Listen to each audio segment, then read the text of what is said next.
as we're all kind of coming in. I hope y'all have had a great day. I know our ag media has been in town, and it was fun to be with y'all this morning, and thanks for coming back. And for those that are not the ag media, welcome again to USDA. We have a really great couple of minutes where we're going to talk about fertilizer. And so I'm just going to go ahead and jump in. You'll get to hear from members of our cabinet and obviously some key leaders from the Hill as well. So again, I want to thank everyone for being here today. For years, American farmers and ranchers have faced high fertilizer prices, not least because of consolidation has led to fewer options and higher prices in the marketplace. According to USDA data, in the 1980s, we had nearly 50 U.S. nitrogen fertilizer producers. Today, 4 companies control 75% of the domestic nitrogen fertilizer market, and just 2 firms control almost all of the U.S. potash fertilizer market. American farmers need more options and more predictability going forward to keep family farms producing. Over the past several months, we have been poring over data that illustrates farmers' varying demands at different points during the spring planting season. And while the data continue to evolve, it's clear our farmers are feeling the pinch and the work must continue at rapid speed. Trump speed is what we like to call it in our administration. But I think it's important at the outset to note that this problem didn't just crop up. The Biden administration in particular did little as the price of fertilizer shot up 40% during those 4 years and hitting and one point in time even reaching 99% higher prices. This was, of course, on top of the other challenges that had snowballed during farm country during those years, including historically low prices in the last administration, where an ag surplus was turned into a $50 billion agricultural trade deficit between the years of 2020 and 2025. But we're not passing the buck or leaving problems for others to deal with. President Trump has asked us and tasked us to take on this difficult fight. There's no question ensuring our farmers can obtain the fertilizer they need at a price they can afford is a long-term problem, but one that also demands immediate solutions both for our farmers and our consumers. That's why we are tackling this challenge head-on right now as we're moving into planting season, including by collaborating in an unprecedented level across our cabinet and with our partners on the Hill.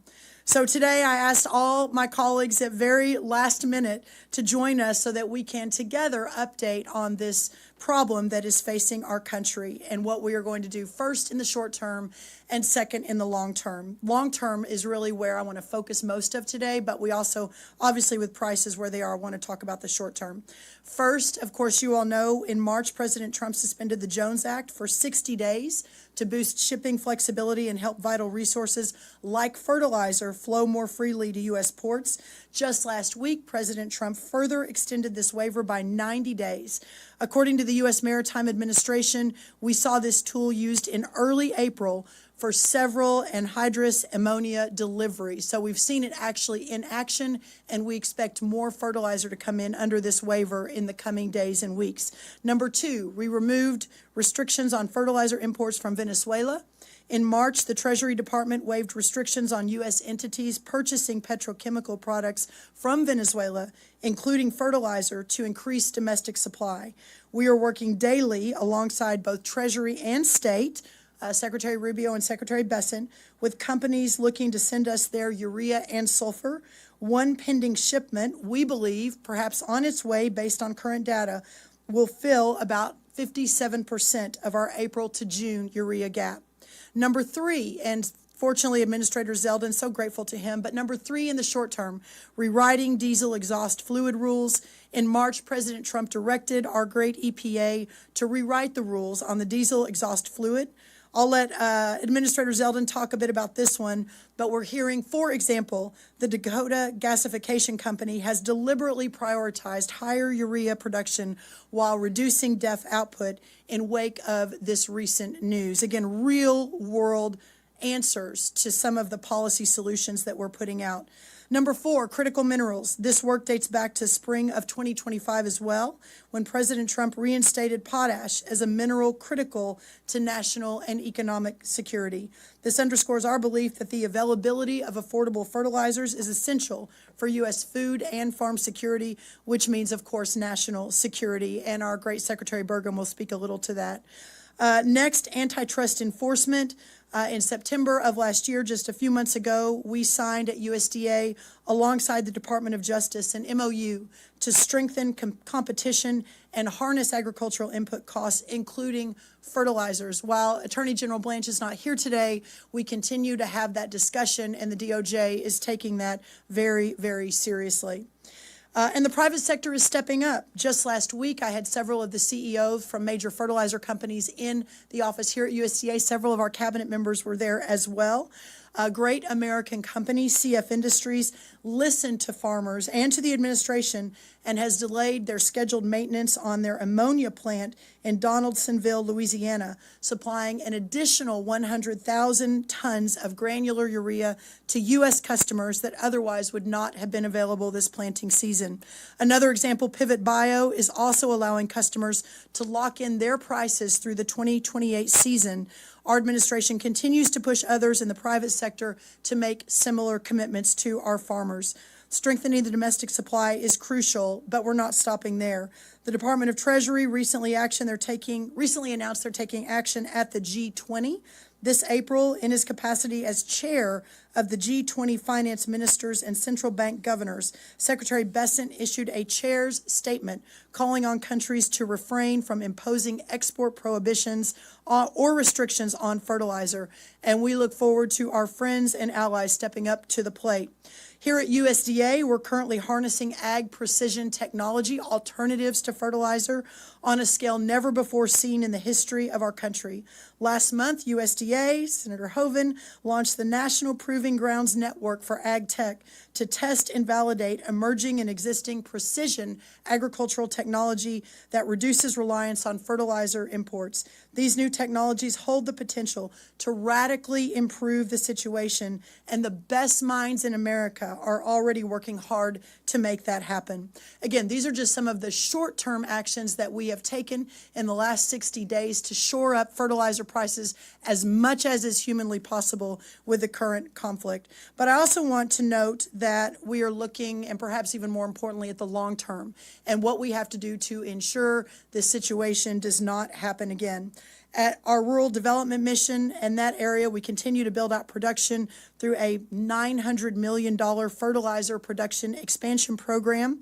The last administration saw only a handful of the 120 projects then awarded completed, and we are now working around the clock with a lot of these, dozens of these projects, to bring them to fruition. For example, natural fertilizer products in Ames, Iowa is near the finish line and will be online and operational this summer, increasing their production by 36,000 tons annually.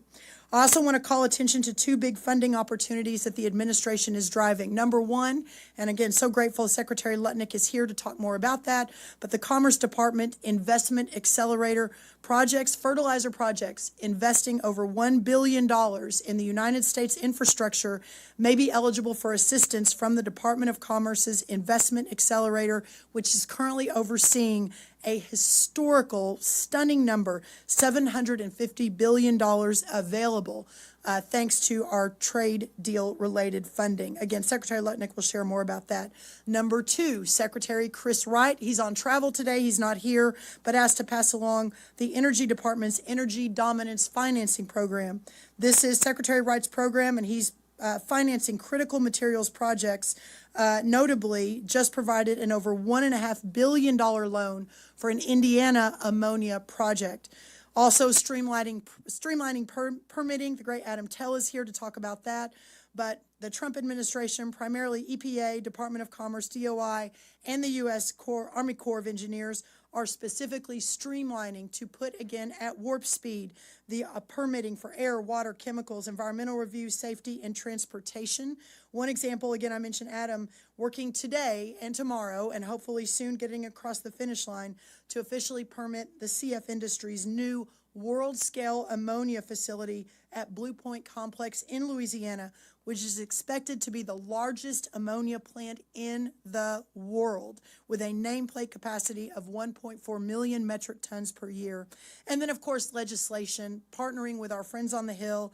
Our administration is committed to supporting future federal legislative efforts, some happening right now, that alleviate high fertilizer costs as well. We continue to be laser focused and will not rest until this problem is solved. Through all of the above, and again, I'm going to turn it over to Kevin Hassett next, we believe that in short order, in the next year to 2 years, we could expand, back of napkin, our domestic nitrogen production by more than 30% just in a short period of time, our domestic phosphate production by over 200%, and our domestic potash production by over 100% with just the projects and the framework that I have just outlined. This is real world change for our farmers and ranchers and for our American rural communities and ultimately for national security for our country. Again, I want to thank everyone here. I want to reiterate and underscore that this president remains resolute and convicted to do everything we possibly can to ensure that we are doing what we can to make sure that this doesn't happen again with our fertilizer prices. Now I'm going to turn it over to the director of the NEC, Kevin Hassett. Kevin. Thank you, Brooke, and I'm only going to speak for a couple of minutes, but I joked with Brooke when we first met almost that, you know, I grew up dairy farming, scraping manure out from under cows all winter, so I really know fertilizer. Yes. But it really is a thing that it was such an honor when the president asked me to be the director of the National Economic Council, and I called my old friend Bob Rubin, who was the first such director. And I asked him, like, what is the job of the National Economic Council? What are the challenges? And he said, the challenge is that the cabinet agencies tend to wander off by themselves, do their own thing, and before you know it, you know, the EPA has done something that the Interior Department can't believe in, that the farmers are all upset about, or the farmers are looking for something they can't get help in this agency or that agency.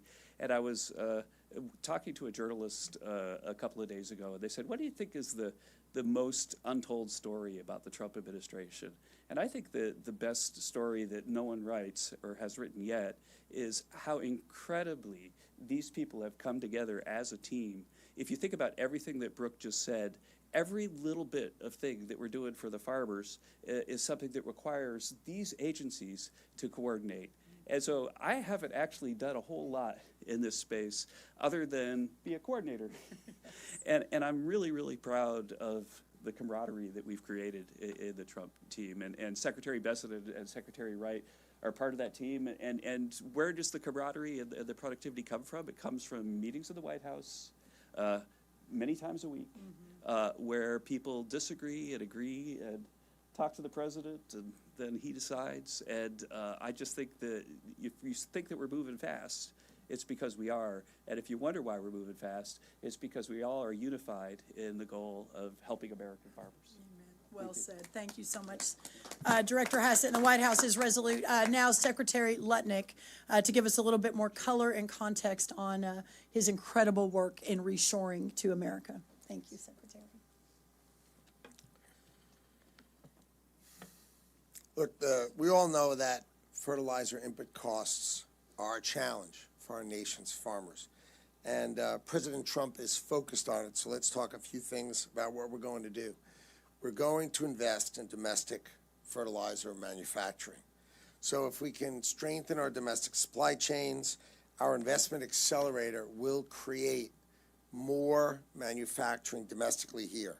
We're also making sure we cut red tape so we can build and do it here quickly, so we can provide the relief that our farmers need to make sure they're feeding America. So we're also attacking sort of, we got an executive order that says you got to stop price fixing. We have to go after everybody to make sure no one's gouging, make sure there's no anti-competitive behavior, and also make sure that the foreign influence stays muted and that we build and make our fertilizer here. So we've got to make sure that we do not, we protect American farmers, but we do not tariff that which we don't make here. So it's basically protect what we make here and let go what we don't make here so our farmers can get it without tariffs.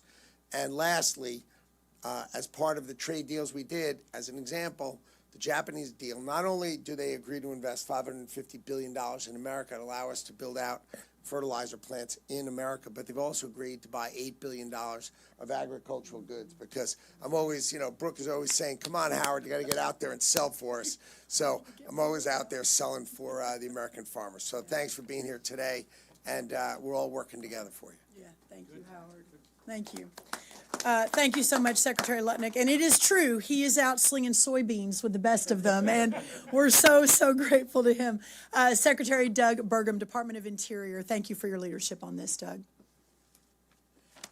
Thank you, Brooke. Great to be here, and great to be part of this amazing team. To my fellow cabinet members and to incredible colleagues that we have here from the Hill, I want to say thank you again for your teamwork. Thanks for everybody being here today. I want to lead with gratitude for America's incredible farmers and ranchers and producers who work every day. And many of these small businesses are third, fourth, fifth generation operations, but they're not just feeding our nation. They're providing the important element that food security equals national security. But it turns out we can't have food security if we don't have fertilizer security, and we can't have fertilizer security unless we're winning the energy battles in the world because of where the inputs come from. But that's where we're here today. Like Kevin, who I didn't grow up in a dairy farm, but I grew up in a small town in North Dakota. Literally, one of my first jobs was working at the local grain elevator and agronomy location. So I grew up on the shovel end of the last mile, shoveling fertilizer, bagging fertilizer, paint anhydrous tanks. So the whole world of NP and K is quite familiar to me from when I was a kid. But working alongside Brooke and others, the National Dominance Council, all the other agencies you see here, Lee doing incredible work at the EPA, what Howard's doing to get capital flowing back to our country in record levels.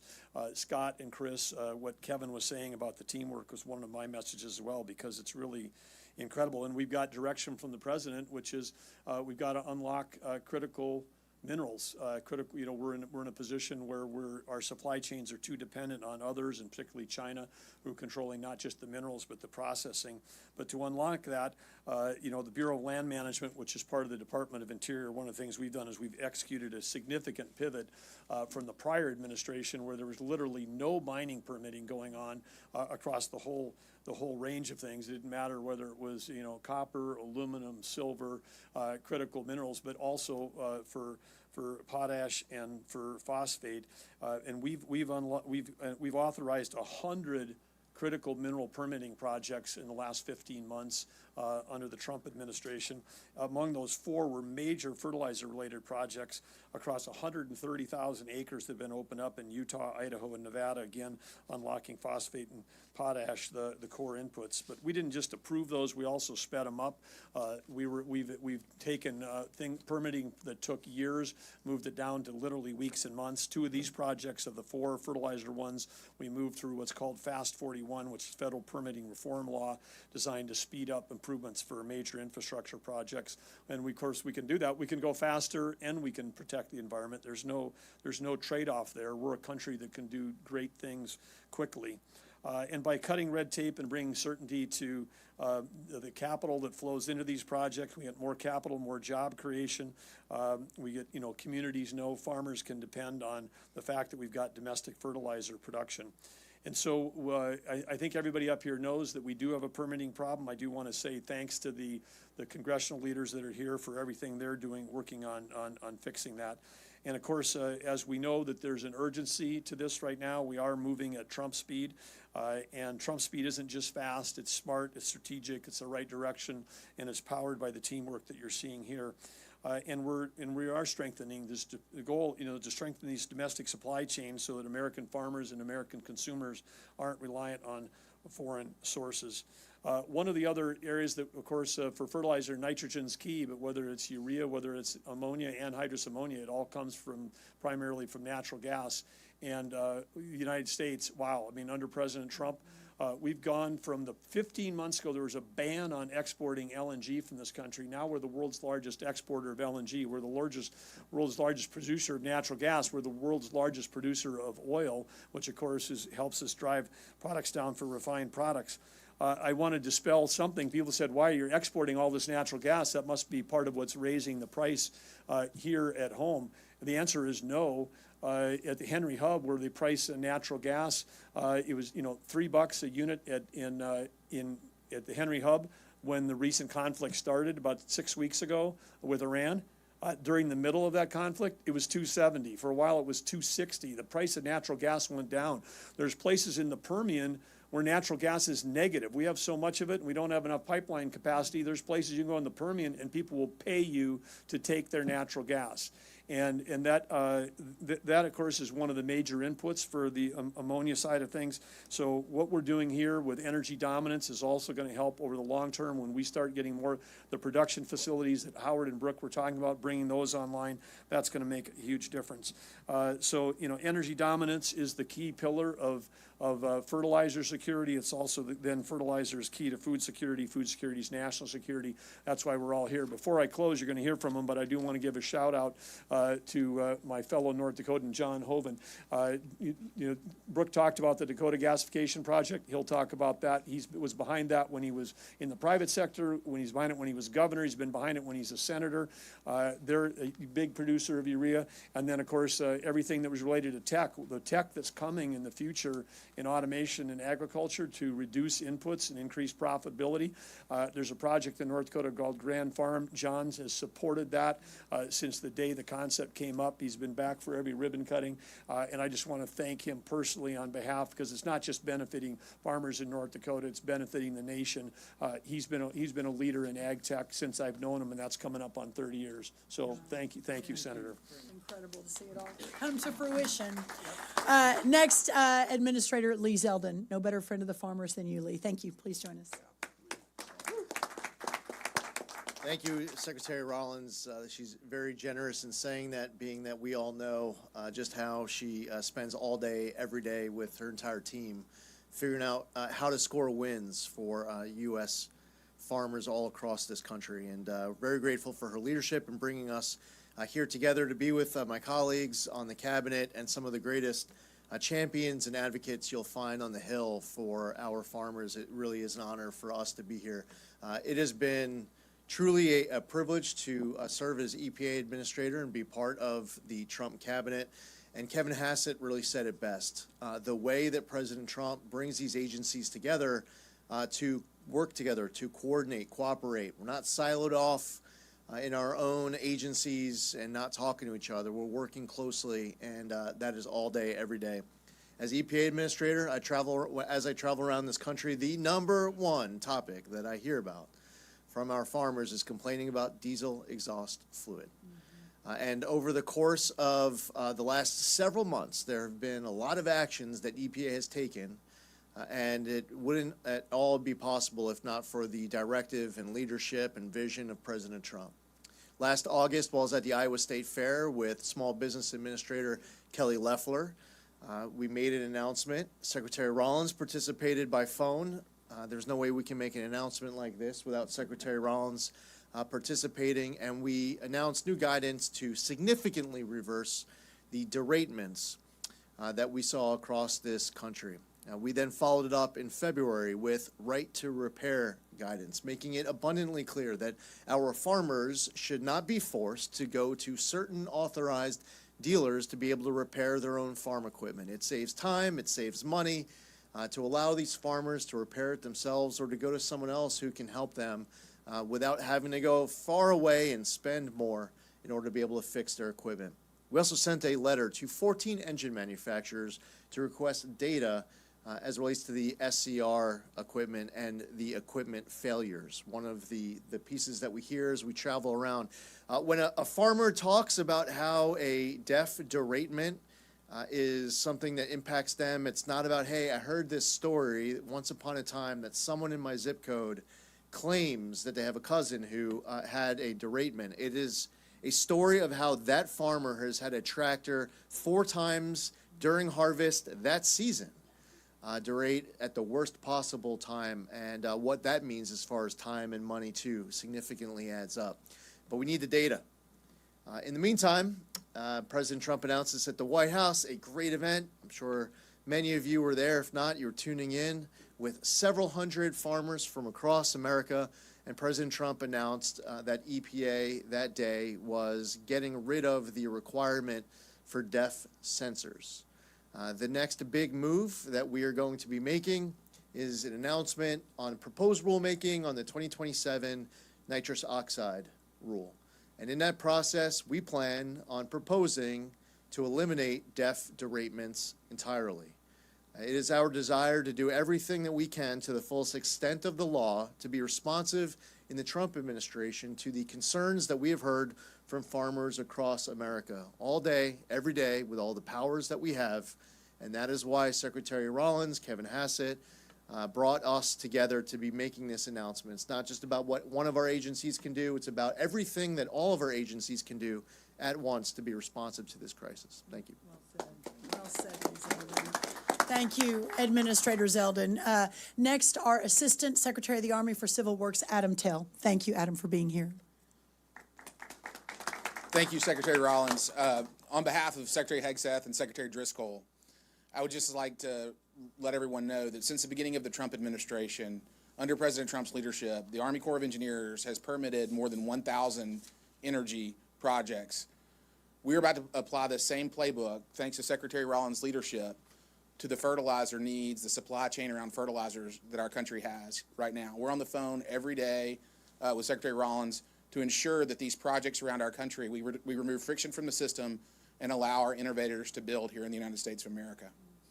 On an annual basis, we process more than 100,000 Clean Water Act permits in partnership with Administrator Zeldin. More than 50,000 of those go through nationwide permits, and we just renewed those nationwide permits about 2 months ago for another 5 years. We're also embarking, and there's a public comment period that's open right now, to expand nationwide permits for new purposes. And I would encourage our agriculture community, our farmers, to take advantage of that and comment. Finally, I would just say, under President Trump's leadership, the U.S. Army Corps of Engineers is reforming in the greatest way it has in more than 40 years under the Building Infrastructure Not Paperwork Initiative.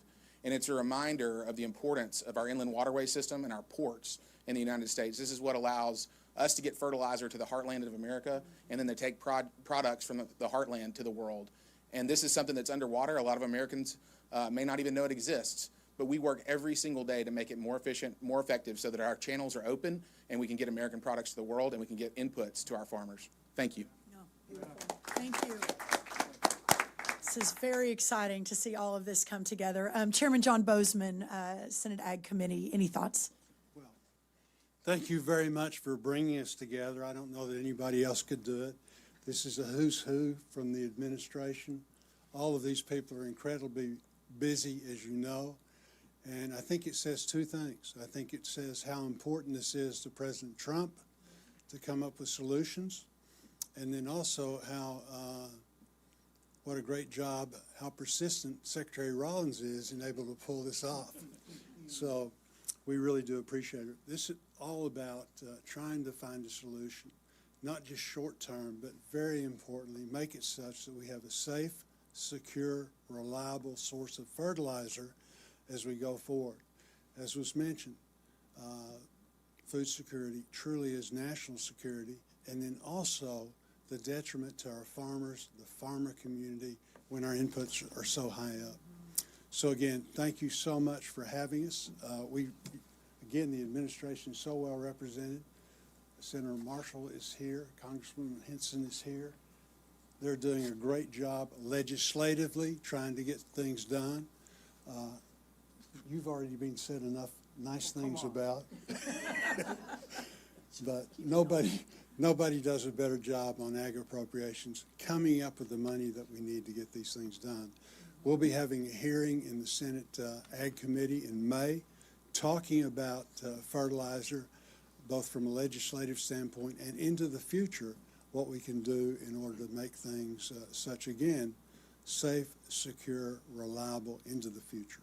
Thank you. Beautiful. Thank you, sir. Chairman John Hoeven, thank you for all your leadership. Thank you, Secretary Rollins. Nobody works harder or cares more about our farmers and ranchers than Secretary Rollins, and you can see that. I mean, anytime there's a challenge, she dives in and she goes after it hard. And and your comments about the team are right on. And this team is committed to farmers and ranchers because President Trump is committed to farmers and ranchers. And you can see it here in spades. Look at this turnout. And so again, we know our farmers and ranchers are facing challenges. And Senator Bozeman, Senator Marshall, Congresswoman, we're working hard on those challenges with this administration.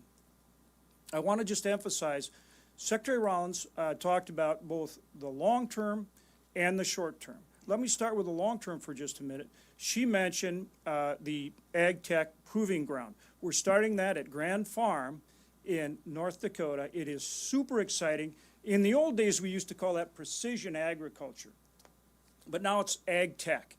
But it's really exciting, and again, a big thanks to Secretary Rollins, to Deputy Secretary Vaden for having the foresight, and Assistant Secretary Hutchins as well, to recognize that farming and ranching needs to be more profitable, more profitable. So when we talk about Ag Tech, we're talking about how do we make our farmers and ranchers more profitable, not just now, but for this next generation that we've got to get into farming. So if you haven't checked out the Proving Grounds and this national initiative on Ag Tech, you need to. It's exciting. It's going to make a difference now and in the future. So that's long-term. Backing up to the short-term, I want to thank Secretary Bergen for bringing up DGC, as well as Secretary Rollins. They are taking coal, converting it to natural gas, taking that natural gas and producing fertilizer in the heartland of our country. This isn't about getting fertilizer from Indonesia or from the Gulf. This is about making it right here at home. And we're going to do a lot more of that. And you heard about why it's possible.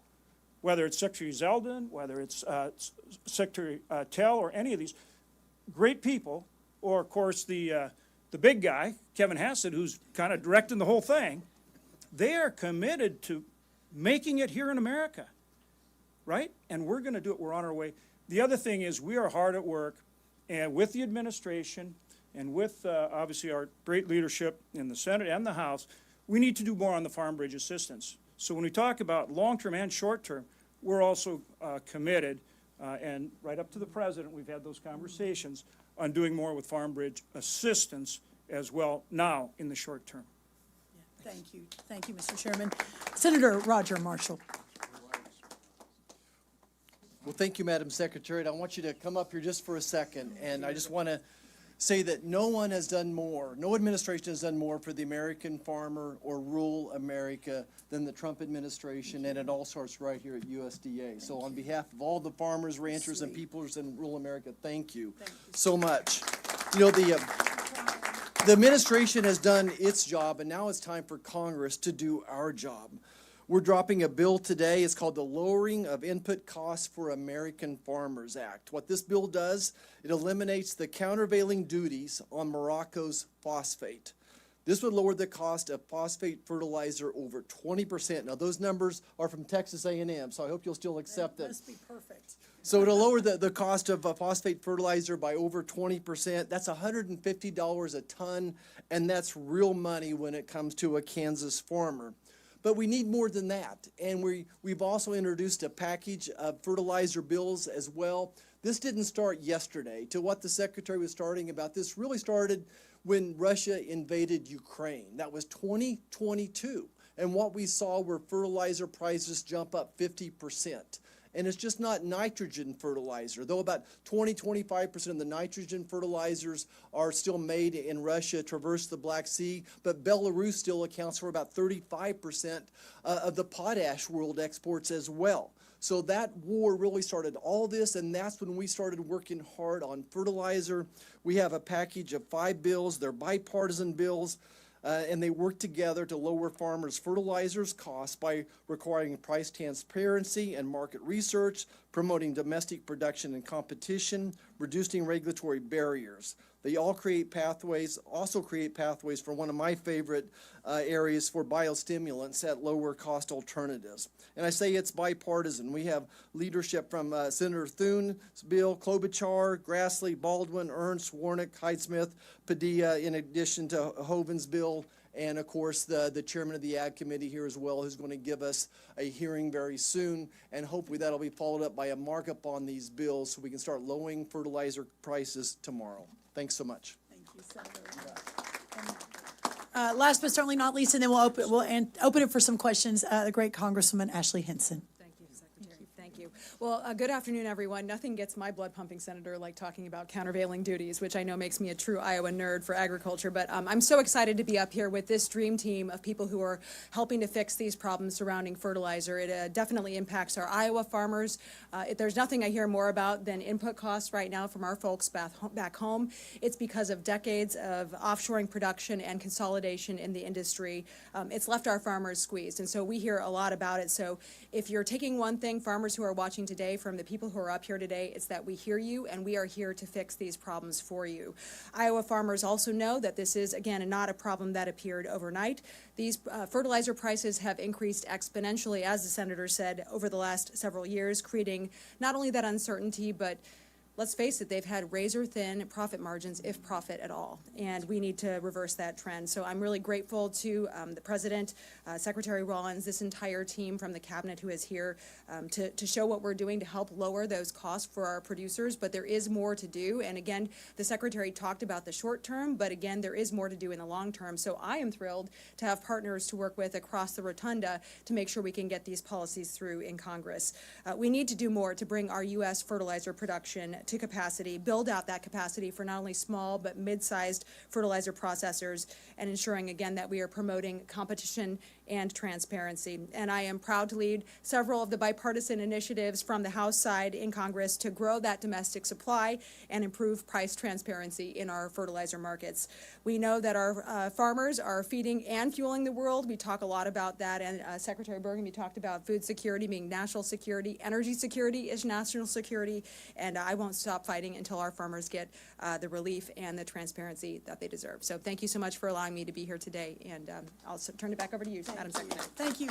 All right, we'll take some questions. You all, we have time for a couple questions. Introduce yourself, and we're going to keep to the topic at hand. I know that's hard sometimes, but we're going to do just talk about fertilizer. Yes. Secretary Rollins, C.J. Miller with Hoosier Ag Today and Michigan Ag Today. You had mentioned or teased a possible Indiana ammonia project.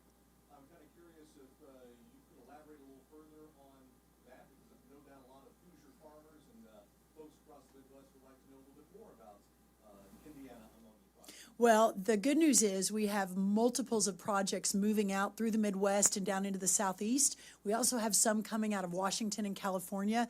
We are not yet ready to announce specifics on all of those, but know that there are dozens coming. But that is a big opportunity in Indiana.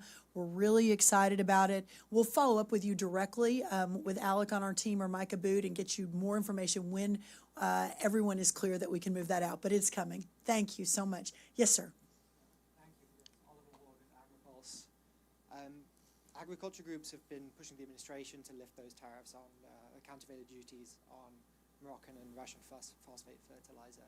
Is that something that's under consideration? Are you open to this?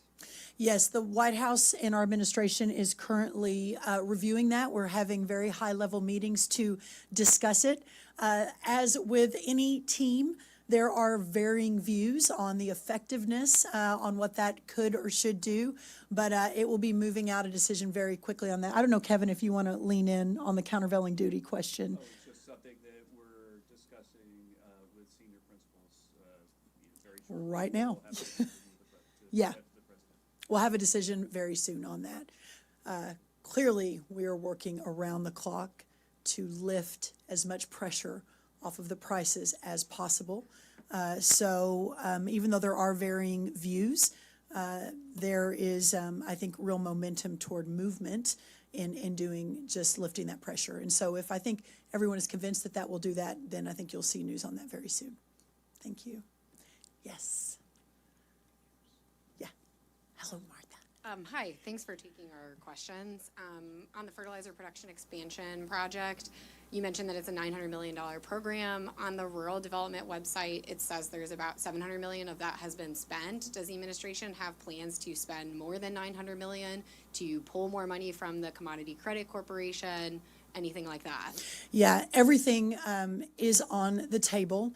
The 700 of the 900 million that's committed has not yet been spent. That's what we're working to deploy and execute, and again, put at Trump speed, not typical federal government speed, to move out on that very, very quickly. But I think it's important to, Martha, in context of everything else, the Department of Commerce's pot of money, that they are very committed to seeing a lot of these major projects through. The Department of Energy's pot of money, and there's a lot of opportunity. It's interesting, when I had the CEOs in my office last week with a few of the cabinet members who were here, we went in pretty deep. I said, show us your plans, show us what you're looking to do. I don't want to call the company out, but one of the companies said, we're ready to break ground. This is different than the Louisiana project I mentioned, but we're ready to break ground. It's a Midwestern project on one of the largest plants that potentially could come online in the world, but we've been caught in permitting now for years and years. And so this is why I think today's effort, and with some announcements, but with some reiteration of what's so important, is a historical game changer on this issue. And when we all leave, at least our administrative jobs, in 2 years, 8 or 9 months, whatever it is, I think we can get back in this room and review what has happened, because this is all going to be moving very, very quickly. Yeah, thank you, Martha. Yes.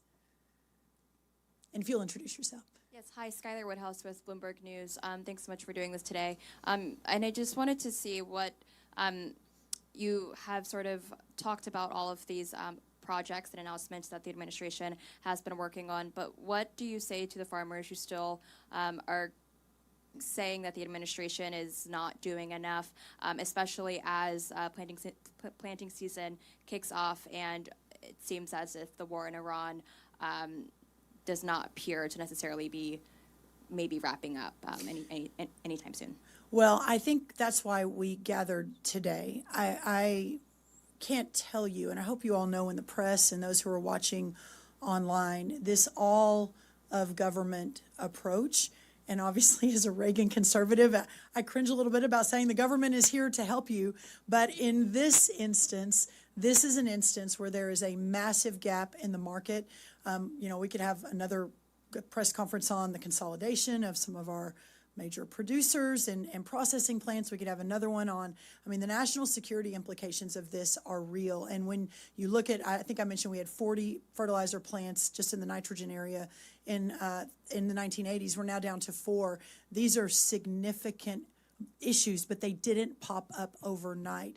And so that's the message to our farmers, is we are doing everything we can. I was in Wisconsin yesterday talking about it, Missouri at the beginning of the week, Michigan last week, talking directly to our farmers, and they understand. They say, we want freedom in the world. We want America to be safe. We support the president in what he is doing in Iran. But several people mentioned this, the state of the farm economy is very fragile, and we all know that. You're all here and understand that very well, that for a long time these farmers have barely survived. We are working to build the infrastructure, whether it's through new trade deals, whether it's bringing the cost of inputs down, whether it's protecting our farmland from being purchased by foreign adversaries, putting all the formulas in place to ensure that we are moving into a golden age for our farmers and ranchers. And this fertilizer piece is a really big piece of this. I wish I had a magic formula. I could snap my fingers and I'd give anything if we could do something today that would bring fertilizer down by 50% by tomorrow. But this has been a long time problem. In fact, the guys in the back aren't going to be able to see it, but I do have a chart, and it shows you this is 2022 when fertilizer spiked. Of course, the Ukrainian-Russian war caused a lot of that, but see how high the numbers are in 2022. I'll just show you my fingers up here. This is where we are today.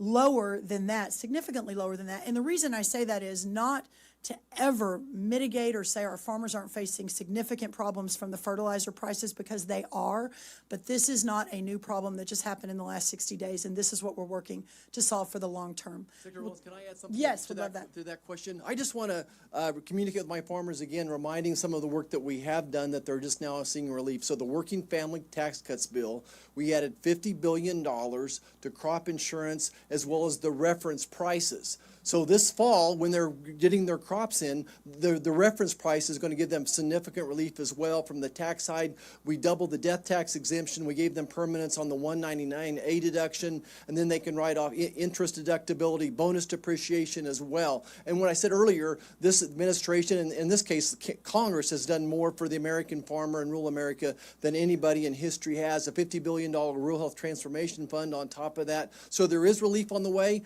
And by the way, we need to get USTR Greer here and talk about the 25% increase we're expecting in ethanol and corn exports as well. So I think there is some relief on the way. Yeah, that's right. Thank you, Senator.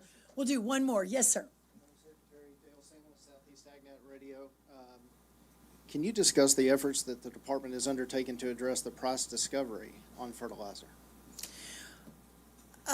Price discovery on fertilizer, what we're doing at USDA. Stephen, Deputy Secretary Vaden, do you want to lean into that?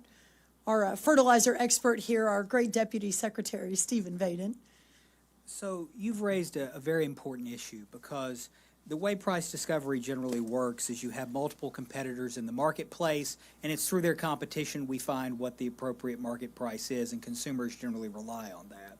As you know, when it comes to several of these fertilizer markets, we have at times two companies that control 90% of the market. And so you have a question as to when there are only two companies competing, do we really know what the market price is? Because do they have the incentive to go against one another as if we had 5 players, 6 players, more players? So I think an important piece of that is what the Department of Justice, joined with the Federal Trade Commission, are currently doing. It's public knowledge that they are investigating the fertilizer market. They are issuing questions to these companies. They're examining their business practices.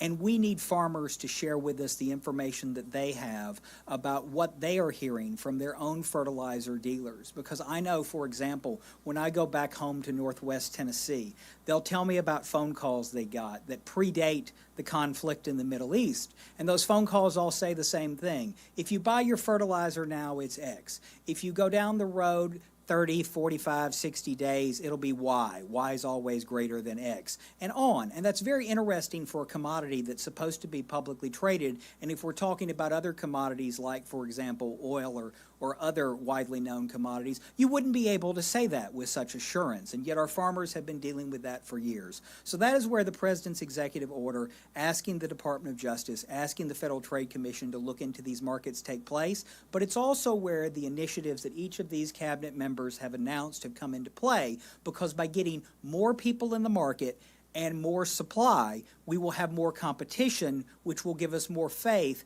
that the price that farmers are paying is indeed the correct market price. Well said. All right, everybody, thank you so much. Thanks for being here. It's an honor to have you all here, and thanks to my fellow cabinet members and Hill. Thank you.